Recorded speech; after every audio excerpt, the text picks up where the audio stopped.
পরে বললাম যে ভাই আপনার আমি এত খুশি হয়েছি, বাকিগুলি কোথাও? বলে বাকি ইম্পোর্ট হয়। তা আমরা প্রোডাকশন শুরু করলে তার ইম্পোর্টের দরকার নাই। তো আমি ওনাকে বলে আসছি যে আপনাদের মতো যে সমস্ত বিজ্ঞানীরা এই সমাজ গঠনে, এই দেশ গঠনে ভূমিকা রেখেছে বা এখনো রাখছে, অবশ্যই আমি যত যে কয়দিন মন্ত্রী আছে আপনাদেরকে মূল্যায়ন করা হবে। আমি করার কথা বলতে, কারণ যে দেশে মেধার মূল্যায়ন হয় না ওই জাতির ভবিষ্যৎ অন্ধকার। আসেন, আপনারা বরাদ্দ বাড়াতে বলেছেন, আমি আপনাদের সাথে দ্বিমত করি না, কিন্তু অনেক কথাই বলতে পারি না, কারণ সামনে অনেকগুলি ক্যামেরা চালু, তারপরে আবার মন্ত্রী, একটু থেকে একটু হইলে তিল তাল হয়ে যাবে। বা বাস্তবতা যেটা, যে আমি আপনাদের সাথে দ্বিমত পোষণ করি না। 0.26% একটা দেশের রিসার্চের ইনভেস্টমেন্ট হতে পারি না, আমি সম্পূর্ণ আপনাদের সাথে একমত। আমি মনে করি এটা মিনিমাম 1% হওয়া উচিত, এটা আমি মনে প্রাণে বিশ্বাস করি। কিন্তু দুঃখজনক হলেও সত্য, 0.26%-এর জন্য যত টাকা ইনভেস্ট করা হয়, ওই টাকাটাও যদি প্রপারলি ইউটিলাইজ করা যেত তাহলেও কিন্তু আরো ভালো কিছু হতো।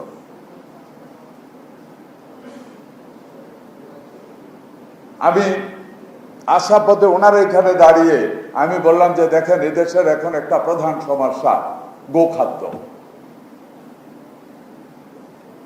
আমরা ভুট্টা চাষ করি।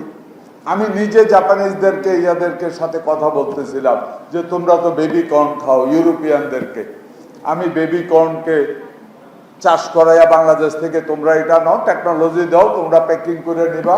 আমি চিন্তা করছি আমার ওইটাকে কত টাকা লাভ হবে ওইটা আমার দরকার নাই, আমি যে কাঁচা ভুট্টা গাছটা পাবো ওইটা যদি আমি কয়েক হাজার বা লক্ষ হেক্টরের ভিতরে আমি চাষ করতে পারি, আমার ফরেন কারেন্সি যা আসলো গুড এনাফ। কাঁচা যে ভুট্টা গাছটা পাবো এটা দিয়ে সারা বাংলাদেশের ক্যাটেল ফুডের আমার একটা বিরাট অংশ আমি সমাধান করতে পারবো। ওই টার্গেটকে নিয়ে আমি কথা বলতেছিলাম।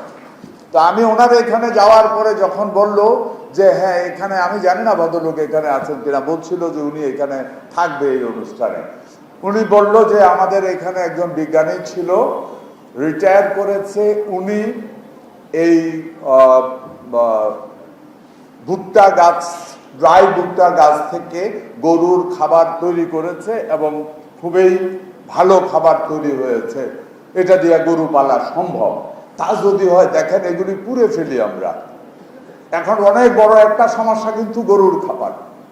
আমি ওনাকে বলেছিলাম ওই বিজ্ঞানীকে আমার সাথে আমার অফিসে একটু নিয়ে আসেন, আমি অত্যন্ত খুশি হব ওনার সাথে এক কাপ চা খেতে পারলে। আমি যা বলতে চাচ্ছি, আপনারা যারা বিজ্ঞানীরা আছেন আপনাদেরকে মন কেউ খারাপ করেন না, এগিয়ে আসেন। যুগে যুগে অনেক খারাপ লোক ছিল, কি বলবেন বলেন, এই সরকারের, গত সরকারের, আগের সরকারে, আমি কারোর গীবত গাইতে চাই না, তারপরেও সত্য, একটা প্রজেক্ট ছিল সম্ভবত 5000 crore প্লাস। কি ছিল? এগ্রিকালচারকে মেকানাইজ করা। এবং ওই 5000 crore প্লাস এর ভিতরে 1000 crore কৃষকের কাছে গেছে কিনা আই এম ডাউট। পুরাটাই লুটে পুটে খেয়ে ফেলা হয়েছিল। এবং আজকে ওই প্রজেক্টটাকে আমিও আপনাদের মতো বিশ্বাস করি 1000 টাকা 1500 টাকা শ্রমিক দিয়ে ম্যানুয়ালি এই আধুনিক যুগে প্রতিযোগিতা কৃষক টিকবে না, মেকানাইজ করতেই হবে। এবং ওই মেকানাইজে গভর্নমেন্টকে সাবসিডি দিতে হবে। ওই প্রজেক্টটাকে আমি এক্সটেন্ড করার জন্য গেলাম, বলে না ওয়ার্ল্ড ব্যাংক, এই সব কিছু লুটপাট হওয়ার পরে ওয়ার্ল্ড ব্যাংক সব ক্লোজ করে নিয়ে গেছে। আমি বললাম না, ক্লোজ করলে আমরা চালু করব, কিন্তু চালু এটা করতে হবে, না হইলে এই দেশের এগ্রিকালচার এগিয়ে যাবে না। মেকানাইজেশনে আনতেই হবে এগ্রিকালচারকে। তো এখন কি করবেন বলেন? এখন যারা, ওই যে প্রথম যে কথা বলছি, যারা পরিচালনা করেছে তারা তো এগ্রিকালচারের সাথে জড়িত না, তাদের ব্যাক মাইন্ডে কি আছে আপনি তো জানেন না। আপনি করেন চাকরি, আপনাকে মেশিন দিয়া যখন বলে দেয় যে এখানে 50,000 বা 1000 কোটি টাকার প্রজেক্ট, মার্কেটে কি যাইব জানি না, আমার দিকে কিন্তু খেয়াল রাখিস তুই যা। তো এই বেটা চাকরি করে বেড়াই করবো কি? তো মনে করে গুরু যখন খাইবো আমিও একটু ছাড়ি, এরকম ছাড়তে ছাড়তে ছাড়তে ছাড়তে কৃষকের এনে যাই, আর কিছু থাকে না। এইটা যদি বন্ধ হয় তাহলে যতটুকু বাজেট আছে এতটুকু বাজেট দিয়ে অনেক দূরে এগিয়ে নেওয়া যাবে, এটা সম্ভব। আমি বিশ্বাস করি আপনারা সবাই কর্মের সাথে জড়িত আছেন বা ছিলেন। আমার এই কথাগুলি যদিও খুব বেশি শ্রুতিমধুর নয়, কিন্তু আমার কথাগুলি বাস্তবতার সাথে বোধহয় ভালো পার্সেন্টেজ মিল আছে। তারপরেও আমি বলবো এই সরকার বর্তমানে যে চেষ্টা করছে, আমি জাস্ট দুইটা তিনটা আমার চিন্তে আমি বললাম, আমার বয়স 3 মাস, এই সরকারের বয়স 3 মাস। আমি আমার দলের প্রশংসা করতে আসি নাই, এখানে সরকারের প্রশংসা করতে আসি নাই। তারপরও সত্যটা বলে যাই, যখনই দেখা হয় প্রধানমন্ত্রীর সাথে, তখন প্রধানমন্ত্রী কিন্তু সবাই আগে সবাই প্রথমে কৃষিকে নিয়েই বক্তব্য দেয়, কৃষিকে নিয়েই ভদ্রলোক চিন্তা করে। এটা হলো সবচেয়ে বড় সত্যি কথা। আমি হ্যাপি এই কারণে এমন একজন প্রধানমন্ত্রীর আন্ডারে কৃষির দায়িত্ব নিয়ে কাজ করার জন্য। আমি আজকে আরো হ্যাপি আপনাদের মতো জ্ঞানী গুণীজন যারা মাঠে আছেন, যারা পলিসিতে আছেন, যারা ছিলেন, রিটায়ার করে চলে গেছেন, যারা চলে গেছেন এখনো আপনারা বেঁচে আছেন, এখনো আপনার ব্রেন কাজ করছে। আমি অনুরোধ করব, আপনি রিটায়ার করতে পারেন না। আপনি যে কয়দিন বেঁচে আছেন, আপনারা যে কয়দিন বেঁচে আছেন, আপনারা জাতির স্বার্থে কাজ করতে হবে। আমি কৃষিমন্ত্রী হিসাবে আপনাদেরকে উদার আহ্বান জানাবো, আপনারা সরকারকে সহযোগিতা করেন।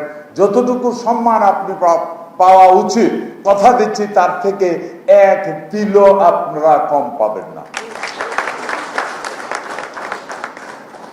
পৃথিবীর যে কোনো উন্নত দেশে যান, আপনাদের মতো যারা রিটায়ার্ড মেধাবী লোক আছে, ব্রিলিয়ান্ট লোক আছে, সায়েন্টিস্ট আছে, এদেরকে বলা হয় আর্মির মতো যে আপনি কিন্তু কোনোদিন রিটায়ারমেন্টে যাচ্ছেন না, আপনি অলওয়েজ অন ডিউটি।